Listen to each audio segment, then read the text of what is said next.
तो integral calculus की playlist में एक और नया सवाल आ चुका है कि gamma n plus one is equal to होता है n गामा n, मतलब gamma n plus one n gamma n में टूट जाता है। तो देखें ये सवाल कैसे सॉल्व होगा।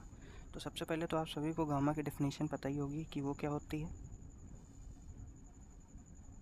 0 to infinity e to the power minus x और x to the power n minus one dx। तो यहाँ से हम लोग क्या निकाल सकते हैं, जब देखो हम लोगों को ये गामा n के लिए होता है, गामा n इक्वल टू होता है, तो गामा n प्लस वन के लिए क्या हो जाएगा,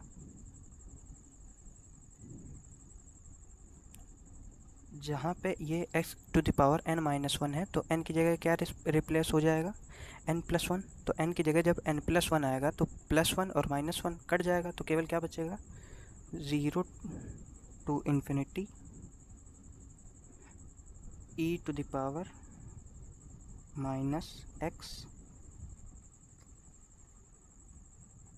और x to the power n dx। तो बस अब हम लोग इसी को आगे सॉल्व करते जाएंगे। क्या है ये, gamma n plus one 0 to infinity e to the power minus x to the power n dx। अब इसमें हम लोग क्या लगाते हैं, चेन रूल। तो आइलेट से हम लोगों को पता है ये होगा फर्स्ट फंक्शन और ये होगा सेकंड फंक्शन। इंटीग्रेशन में क्या आ जाता है, integration of first into integration of second, first into integration of second. तो फर्स्ट को एज इट इज लिख लिया है और इंटीग्रेशन ऑफ सेकंड यानी e to the power minus x का इंटीग्रेशन क्या हो जाएगा, माइनस ई की पावर माइनस एक्स, ये हो जाएगा। और इन दोनों के होल में क्या आ जाएगी, लिमिट आ जाएगी 0 टू इन्फिनिटी माइनस, ये चेन रूल लगा रहा हूँ मैं तो ये तो आप सभी को आता होगा, 0 टू इन्फिनिटी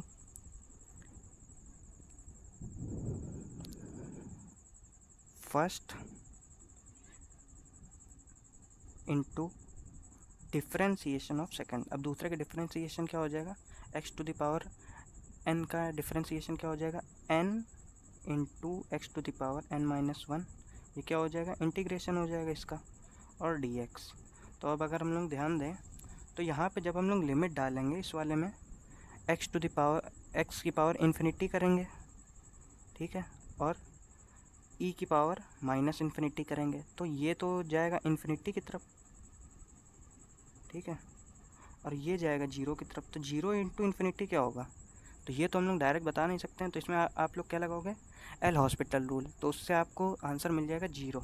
और उसमें भी आप कहोगे कि ये तो दोनों ही कभी ख़त्म नहीं होंगे। जैसे अगर थोड़ा सा करूँ तो क्या दिखेगा, ऊपर आ जाएगा x to the power n और नीचे आ जाएगा e to the power minus, ये इसको नेगलेक्ट करते रहो, माइनस का x।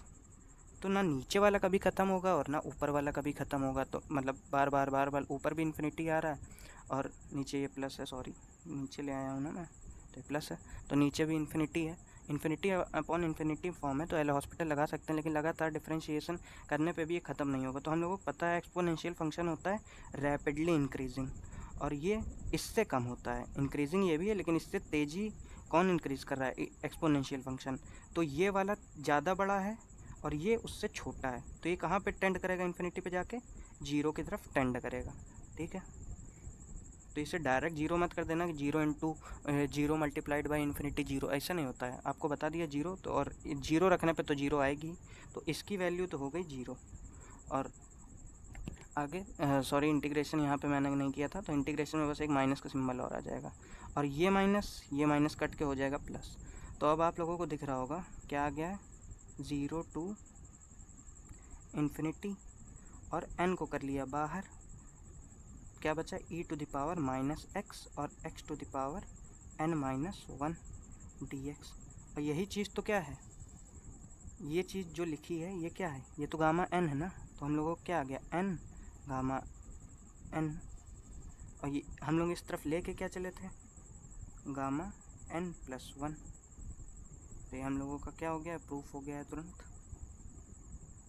तो ये आप सभी को आसान लगा होगा और ये पेपर के लिए बहुत ज़्यादा इम्पोर्टेंट है, तो आप प्लेलिस्ट के सारे लेक्चर एक बार देखें ज़रूर।